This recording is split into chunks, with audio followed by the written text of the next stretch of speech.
First at noon, the House overwhelmingly approved a bill today that requires the Attorney General to make public all unclassified and investigative materials related to the case of convicted sex offender Jeffrey Epstein. Erica Brown has more details from Capitol Hill. The House passed a bill Tuesday to force the Justice Department to release all of its files related to convicted sex offender Jeffrey Epstein. On this vote, the yeas are 427, the nays are 1. Survivors of Epstein's crimes spoke out ahead of the vote from Capitol Hill. By passing this act, Congress has the chance to prove that truth matters more than privilege, that justice matters more than influence. Still, it took months of political pressure from a bipartisan group of lawmakers to bring the effort to a vote. They did it by banding together and never giving up. And that's what we did by fighting so hard against the most powerful people in the world, even the President of the United States, in order to make this vote happen today. Republican House Speaker Mike Johnson voted for the bill, saying he hopes the Senate makes changes to the legislation to protect the identity of survivors who wish to remain anonymous. Congress should give the Attorney General broader authority to redact all the victim information. The discharge doesn't do that. But the bill's sponsors say they're concerned about possible changes in the other chamber. If you want to add some additional protections for these survivors, go for it. But if you do anything that prevents any disclosure, you are not for the people and you are not part of this effort.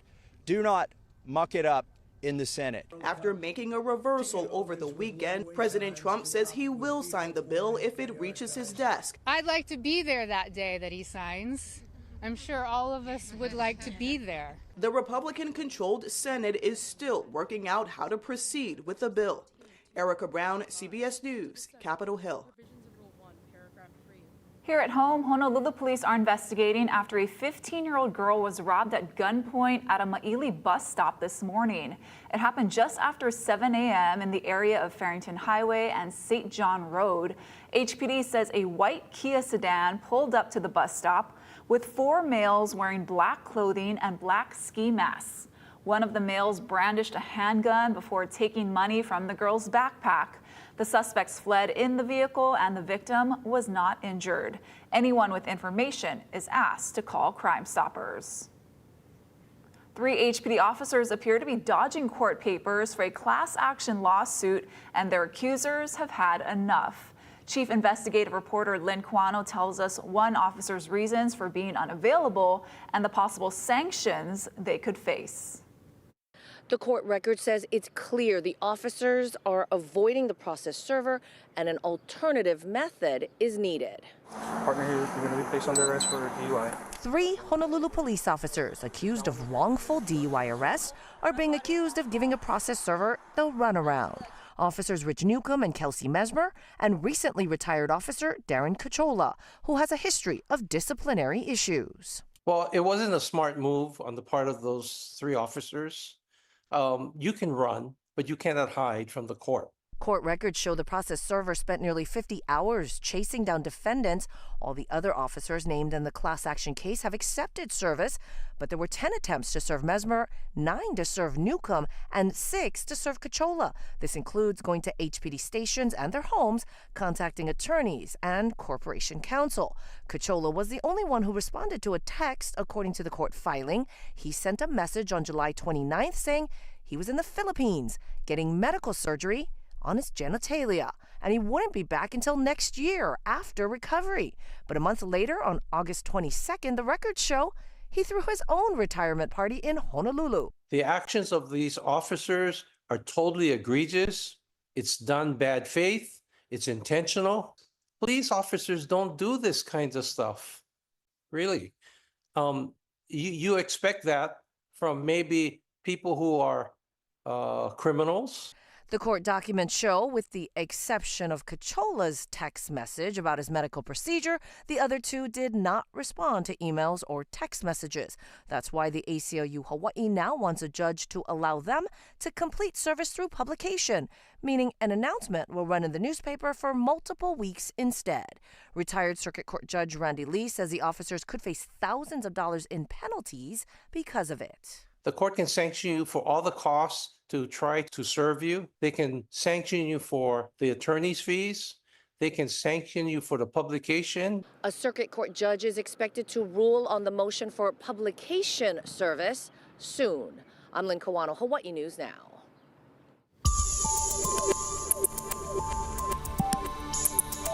Well, happy Tuesday, everybody. Here's a quick look outside on our first alert radar and satellite. We've been talking about it, the better chance for rainfall over the eastern half of the state going into Tuesday and Wednesday. A little bit of a closer look. We've got this moisture that's screaming in from the south, really impacting Puna volcano. A few showers over near South Point over the last couple of hours. Also a few showers over on Maui. This is going to continue as we're going forward throughout the rest of this afternoon and into Wednesday. All this moisture that's moving up to the north of the island chain is actually expected to get kind of caught up in the trade wind flow, and this is going to be moving across the state going into Wednesday afternoon, so a better chance for windward showers statewide tomorrow.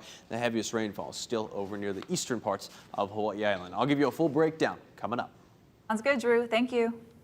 State regulators have approved a rate increase for young brothers for the first time since 2020. Now, this comes after the Inter-Island Shipping Company lost nearly $400 million the past 2 years and invested $120 million in its fleet and infrastructure. Raquel Kahlo has reaction. Young Brothers got the green light for a 25.75% increase, but it comes with a strict oversight attached. State regulators approved the increase after years of Young Brothers reporting financial losses, falling behind on payments, and repeatedly filing emergency requests to stay afloat.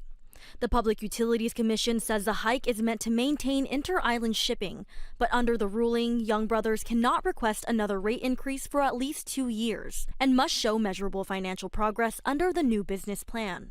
They are actually the only shipping line that all the island farmers have to get their product between the islands, mostly into Oahu, but here even on Kauai, onto Kauai from the different islands, yeah? So we all depended. They're the only carrier that we do have. Isaki's Produce on Kauai relies on Young Brothers to move fresh goods between islands. The company's general manager says cost increases often ripple down the supply chain.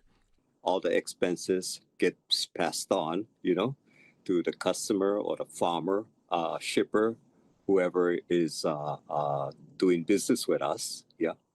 And that will affect the market price of whatever produce product that we come out with. The state's new consumer advocate says the increase will be felt across the islands, and agricultural shippers may see the biggest impact. The everyday consumer are going to see higher rates. They're going to see the largest shift in terms of how their rates will be impacted. And I mean, yes, there's some ability to pass that on, but we would want to see what we've heard from ag customers is concern over their products and how they're being shipped, timeliness of the delivery, because there's a finite shelf life of those products. Young Brothers had earlier received approval for a temporary 18.1% rate increase. This new hike replaces that. The company's interim president said in a statement that the new rates address our most immediate financial solvency risk by better aligning customer rates with the cost to provide and maintain reliable service across every island. The new rates take effect on January 1st. Raquel Kahlo, Hawaii News Now. The Maui County Council has scheduled the first reading of a bill that could phase out thousands of vacation rentals in apartment zoning districts in hopes of providing long-term housing. Bill 9 will be heard during a special council meeting on December 1st. The Housing and Land Use Committee heard Bill 9 last month. A county council hearing on the bill was pushed back following the death of Kahului Councilwoman Tasha Kama. Meanwhile, Maui County is beginning to dole out more than $1 billion in federal funds to help wildfire survivors find housing. Chelsea Davis was there as families found out how much money they're getting to buy their first homes. Today was a mix of emotions here at the Hawaiian Council's Kakaʻo Relief and Aid Service Center in Kahului. From smiles to tears of joy, 5 special recipients left the mall today to go shopping for their very own homes. A pule for this special moment. From Native Hawaiian leader Kumuhina Le Moana Wangkalu, 8-year-old Swade Duchesneau tightly closes his eyes and visualizes a place he can finally call home. Our son was born with 2 rare forms of muscular dystrophy, but his symptoms didn't onset until December of 2023, so right after the fire, when everything was kind of transitional for us. The Duchesneaux say finding an accessible home has been a challenge. It's overwhelming as parents now to have this opportunity to be able to say we're going to make your home accessible to you. They are one of the first 5 families to benefit from the county's Ho'okumuho First-Time Homebuyer Opportunity Program, funded by $1.6 billion in federal community development block grant disaster recovery funds appropriated for the 2023 fire disaster, focusing on housing initiatives to help fire survivors stay in Maui Nui. This was kind of our last ditch effort to stay here. We're kind of starting to look at moving to the mainland after our lease was up. When I started seeing people moving away and family members splitting up, that's when it really hit me, and that's when I started to decide to I got to go my own way, and try to do better for myself. Yeah. I mean, and here you are. Yeah. Gonna be a first-time home buyer. Yeah, it's crazy, and I'm really grateful for this opportunity. The program targets lower-income renters and offers up to $600,000 toward a home purchase in the county of Maui. For generational Lahaina families like the Ricards and De La Nava, it's a dream come true. I feel so excited, honestly. This is like a pinch me moment. Somebody pinch me.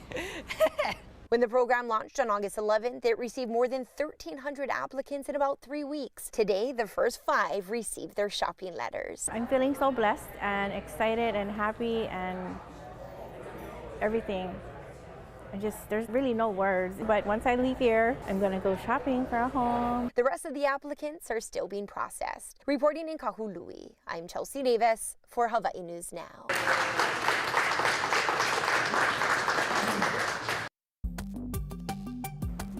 President Trump rolls out the red carpet for Saudi Arabia's crown prince. I'm Natalie Brand with the deals announced, plus what the president said about the 2018 killing of a journalist by Saudi agents. Also ahead on This Is Now, a new report says Hawaii's food insecurity has reached crisis levels. We'll be right back.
Welcome back. President Trump welcomed Saudi Arabia's crown prince to the White House today, and the president brushed off concerns about the prince's alleged role in the 2018 killing of a Washington Post journalist.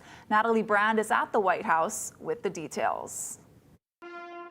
President Trump rolled out the red carpet for Saudi Crown Prince Mohammed bin Salman, including a White House flyover with military fighter jets. It's the Crown Prince's first U.S. visit since the 2018 murder of Washington Post journalist and human rights activist Jamal Khashoggi by members of the Saudi government. President Trump defended the prince in the Oval Office despite a CIA report concluding it was MBS who ordered the assassination. A lot of people didn't like that gentleman that you're talking about, whether you like him or didn't like him. Things happen. And it's painful and it's a huge mistake, and we are doing our best that this doesn't happen again. President Trump calls Saudi Arabia a great ally and says he plans to sell F-35s to the Saudis, a move expected to raise concerns by another key Middle East ally, Israel.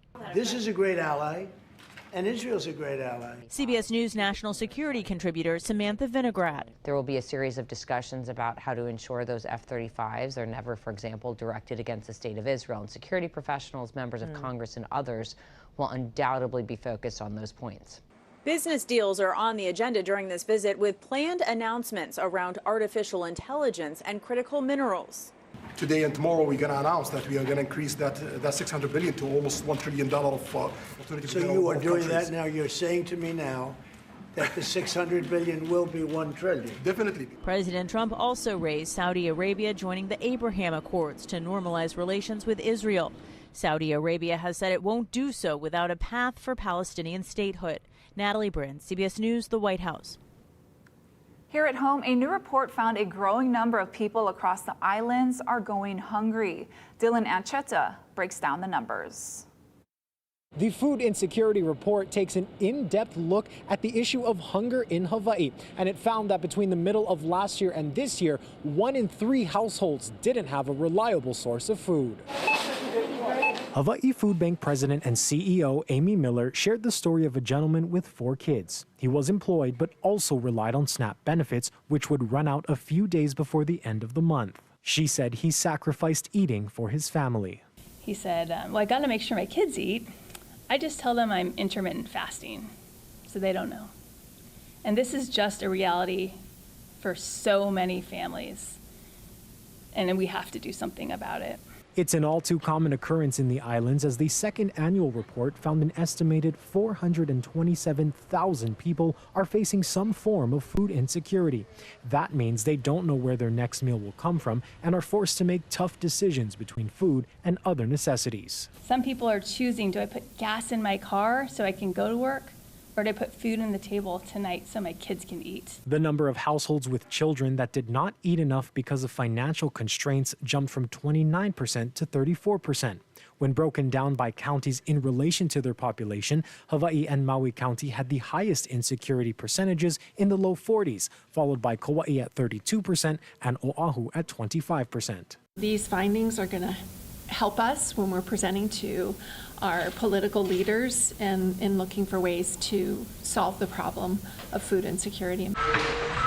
Food banks are also facing a $4 million cut in federal funding, meaning they're relying even more on state funds and donations. So this is my call out. Together we can build a more food secure and resilient future for Hawaii. We just have to hang on to that hope and that optimism. Now, researchers say that while the numbers are already high, it could still be an underrepresentation because of the complexities and challenges in reaching the migrant and non-English speaking communities. Now, the food bank is always welcoming volunteers if you would like to help. In Honolulu, I'm Dylan Ancheta for Hawaii News Now.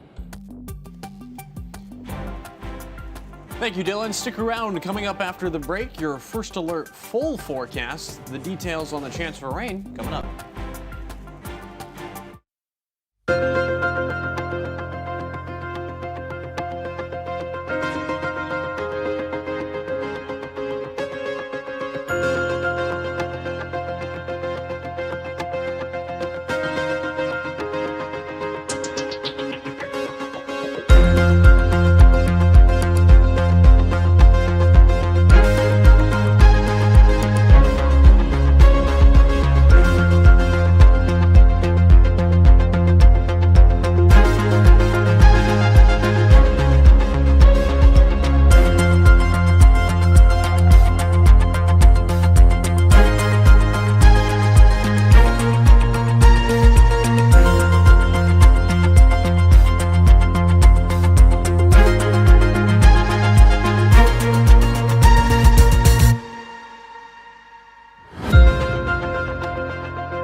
Alert Weather with Drew Davis. All right, well, happy Tuesday, everybody. Of course, last night we had those upper-level clouds moving over the eastern half of the state, even parts of Oahu, making for some beautiful sunsets out there. So thank you to everybody who sent these in. This is sent in to us by Flavio. The last one was sent in to us by Andy Walter. So thank you again for sending these photos in. Let's also take a look at what we're tracking out there. Mahalo to Jimmy for also sending in these photos. Here's what we're tracking in our first alert weather headlines going forward. Heavy showers really possible for Maui and Big Island today. Still seeing some showers going into Wednesday. Some windward showers across the entirety of the state going into Wednesday. And breezy trade winds are expected as we're going into the end of this week. Alongside that, the National Weather Service has issued a winter weather advisory for the Hawaii Island summits of Mauna Loa and Mauna Kea until 6 p.m. on Tuesday. Total accumulation up to 4 inches out there. The National Weather Service is still considering a flood watch with the chance for rainfall out there. But we're still fine-tuning the details in the forecast going forward. Here's our island-by-island forecast for tomorrow. Over on Kauai, we've got showers likely, mostly cloudy conditions. You'll notice a better chance for rainfall on Wednesday as this moisture is moving in to the north of us and getting caught up in the trade wind flow. So windward showers possible for the entirety of the state tomorrow. A few of those showers may move leeward. Moving over to Hawaii Island, 84 on Kailua Kona for your Wednesday. A little bit cloudy out there. Better chance for showers over in Hilo, Pahoa, Puna, Volcano, and also near South Point tomorrow with lighter winds expected over the eastern parts of Hawaii Island. Pretty breezy over the northern portions of the Big Island. Let's just take a look at our first alert futurecast. I'm going to show you the European weather model run because, again, we've been watching this moisture that's currently around the eastern half of the state. This is going to continue moving up towards the north and get caught up in the trade wind flow as we're going into Wednesday. You'll notice a lot of the moisture out there today, especially as we're going into the evening. Relatively dry out there, but it starts to move back going into Wednesday afternoon, so a better chance for windward Maui, windward Hawaii Island, and the smaller islands seeing rainfall going into Wednesday afternoon and evening, drying out as we go into Thursday and Friday. So it looks like we're entering a wet weather pattern. It's not going to be for everybody. This upper level low is causing it to be a scattered rainfall event, and we like to say an upper level low like this is a weatherman's woe because there's a lot of uncertainty that comes with it. Our surf and shoreline forecast: north facing shores around 5 to 7, west facing shores around 2 to 4, small in town and small and east facing shores for your Tuesday afternoon. And behind this upper level low pressure system, we're going to be seeing pretty strong trade winds. So as we go into Wednesday afternoon, between 15 to 20 miles per hour sustained winds out there, making these trade winds move pretty quickly, and also these trade wind showers, move pretty quickly from the windward side of the island into the interior portions of each island, maybe even a few leeward showers. Pretty breezy on Wednesday, Thursday, and Friday. Let's break down your 7-day forecast. Mahalo to Terry for sending in this background photo. Right now we have Tuesday and Wednesday highlighted in red, about a 40% chance for rainfall today and tomorrow. Again, the bulk of the rainfall today over Maui and Hawaii Island. Going into Wednesday, that's when we'll see a better chance for rainfall statewide. Thanks, Drew. Still to come, 3 sisters from Utah are on the brink of making Olympic history together. We're going to explain coming up in today's Good News Now.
time for some good news now. Get this, 3 sisters from Utah are chasing an Olympic dream, with all of them on the verge of qualifying for the Winter Games in Italy. The siblings say growing up together gave them the perfect training ground. Tina Kraus has the story.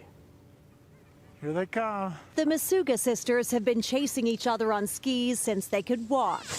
Now the Utah siblings are on Team USA and one step away from the Olympic stage. And all of a sudden, here we are. They're like, oh, we could go to the Olympics together. Like, oh my gosh.